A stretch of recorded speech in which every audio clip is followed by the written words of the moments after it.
Hello everyone, CMeeCraft here, and welcome back to Light in the Dark. Things were looking alright for a little while, but they've now kind of spiraled to the point of not looking alright anymore. We'll see. I don't believe the situation's hopeless yet. I think we can probably still escape this with our lives, but it's looking pretty bleak.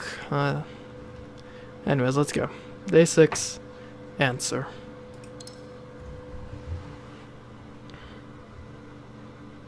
Day 6. Morning. Note updated. That might be important. Situation. I should check out the bathroom after hearing the sound from it last night. It was morning. I didn't sleep well. The continuous series of accidents and the body pain made it difficult to fall asleep. I heard arguments and the sound of things getting smashed in my half-asleep state, but I didn't notice anything off in the room. The taste of blood in my mouth was nauseating, and all my muscles seemed to be in twitching pain. I staggered to my feet and tried to go rinse my mouth in the bathroom, but instead I lost my balance and fell to the ground. I gave up and just left myself lying on the floor, feeling my chest upheaving through deep breathing. Every heartbeat reminded me of the fact I was still alive. I wasn't sure if she just woke up early and didn't sleep at all, but the girl was leaning against the window with a half-burning cigarette in her hand. She just gave me a look when I fell down. The air was so heavy that no one bothered to say anything. Time flew. Even the cigarette sparks started to fade. Another cigarette was lit, and then it was out. The repetition continued until the whole package was gone.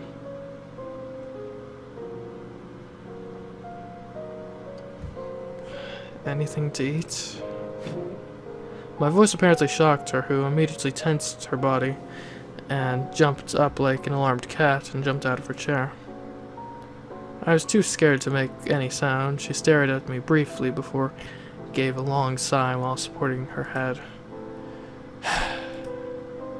With bags under her eyes, she didn't even bother to complain. Still thinking about food?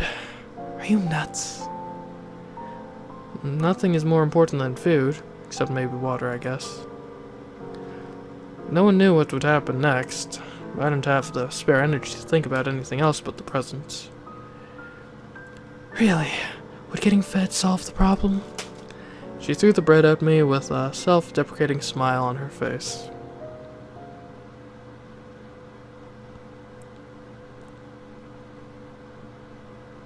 So what now? We've got chatting options. Both of them. Older girl.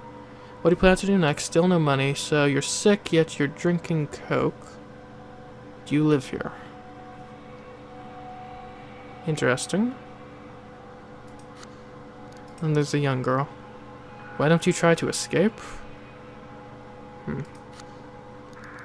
Let's go to the old girl. What do you plan to do next? That seems like a very relevant question. So, what do you plan to do next? Don't know. She replied without a second thought. Her expression was so deadpan I couldn't even tell if she was joking.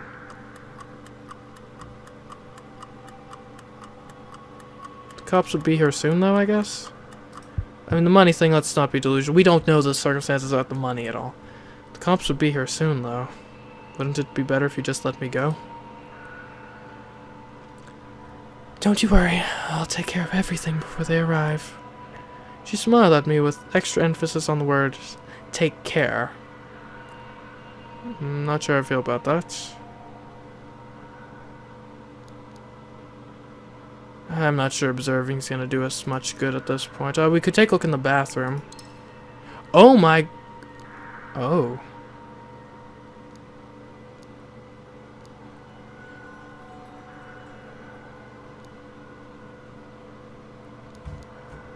Shattered glass.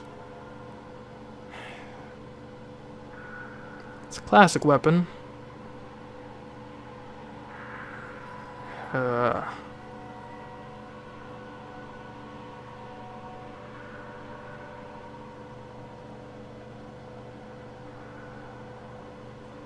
Do we go for it?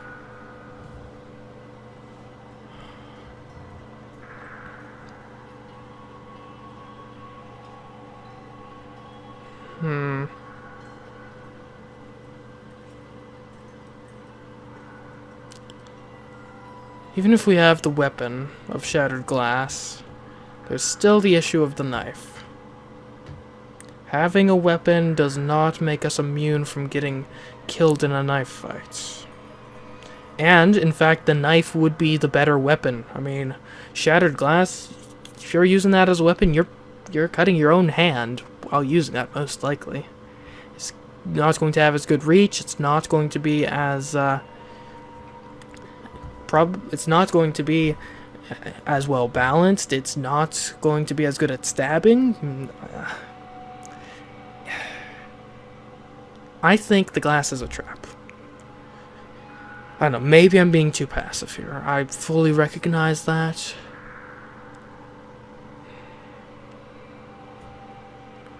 But I'm thinking, do they have reason to kill me?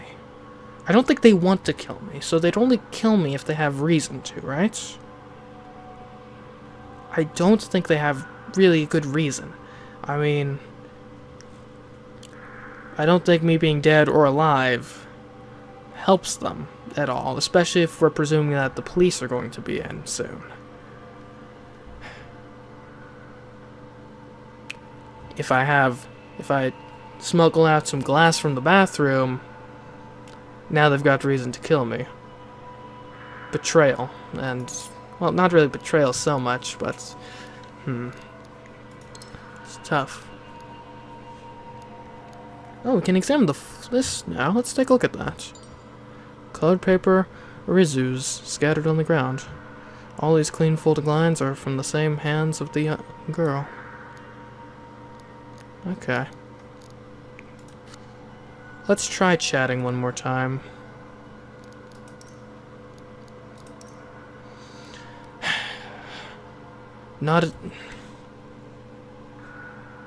It's a tough decision. Which one of these?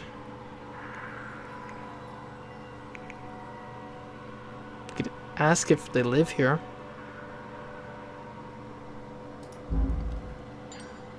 Yeah, I think the still no money is going to... That would hit a nerve.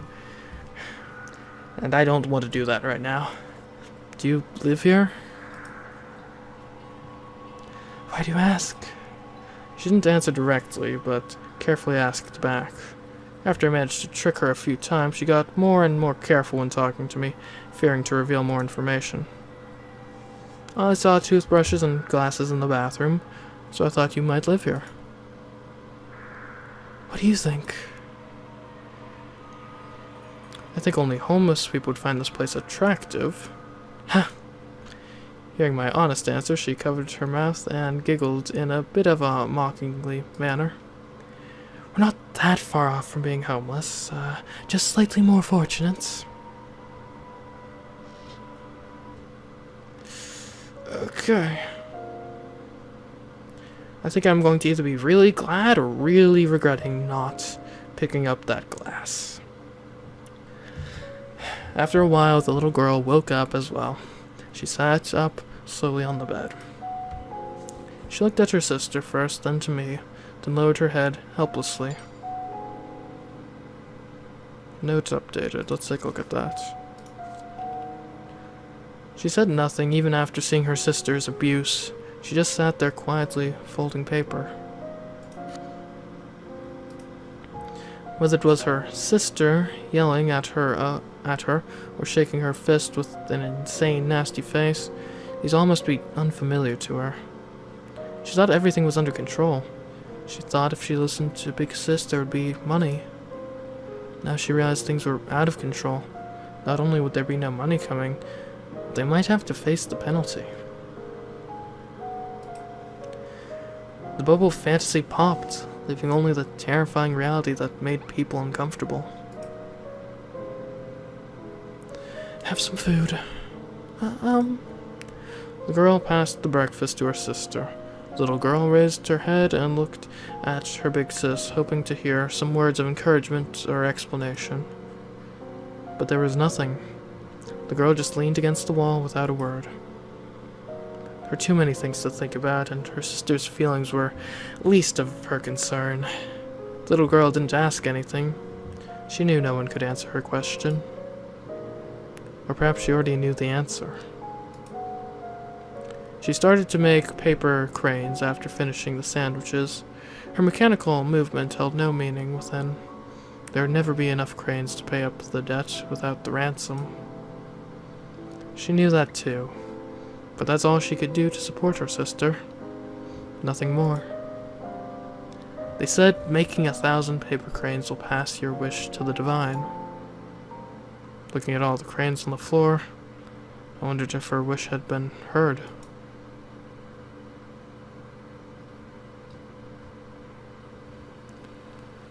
Standing within this world of darkness, there was no sky nor land, only endless darkness. Same old dream. I won't cry. I knew this would end up like this. No matter what I do, no one will ever believe me. No one will believe us, and no one will ever help us. I once again heard her words of hatred. I hate people like you. I woke up from the nightmare and saw the same small room. I still didn't escape from this nightmare called reality. I somehow fell asleep and it was nighttime already. My body didn't get better and my injury swelled like it was fire. The soaked wet cloth in my body made me tremble. The lack of sleep and malnutrition rendered my body powerless. I could feel the fever from the fluctuating body temperature. I heard footsteps and raised my head. The girl looked down on me, and there was no warmth in her eyes. Where is your sister? I let her go first, to spare her the gore. She snorted upon hearing my joke, clearly not appreciating the way I talked. So, you'll kill me now? Letting go of the roundabout approach, I cut right into the chest. Either kill me or let me go. I didn't care which. I suddenly realized how ironic it was when we talked about communication and mutual understanding. But in this situation, we finally let go of the pretentiousness and expressed our true selves. I won't kill you. Or save you. It's up to you to escape from here. Just like you don't care about us, I don't care about you. Hearing her determined tone, I remembered the only thought in my mind these past few days. I don't care what they think. I'm getting out of here. So we were the same, even up to these sorts of selfish aspects. You can hate me or blame me. I don't care. Misinterpreting my smile, her look was not that of disgust, but coldness. I was too tired to argue, so I just shook my head. We grew silence. After looking at my weak posture, she said, "No one helped us when we were hungry." I know. Realizing what she wanted to say, I finished the sentence for her. No one takes responsibility of your life, so nor should you with mine. Because the world isn't fair, right? That's right. She nodded and picked up my backpack. She then left without turning back. The footsteps echoed through the staircase. It eventually faded in the rain. There was no one but me in the room. I struggled toward the desk. Even the few steps I made exhausted everything I had left. Basically collapsed on top of the chair. The reopened wound started to bleed again. I didn't even have the energy to grab the knife. Panting next to the window, I couldn't see clearly what was outside of it. There's only the gray sky and the rain.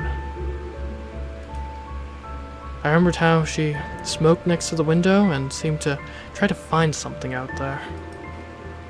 What did she actually see then? I closed my eyes out of exhaustion. If only. If only I had one more chance. Could we let go of our bias and reach a different outcome? With a light sigh, I let the rain engulf the last of my consciousness.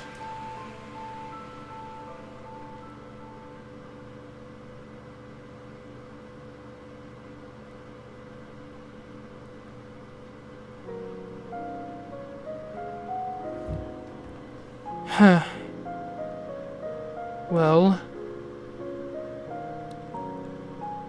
that didn't quite work out now, did it?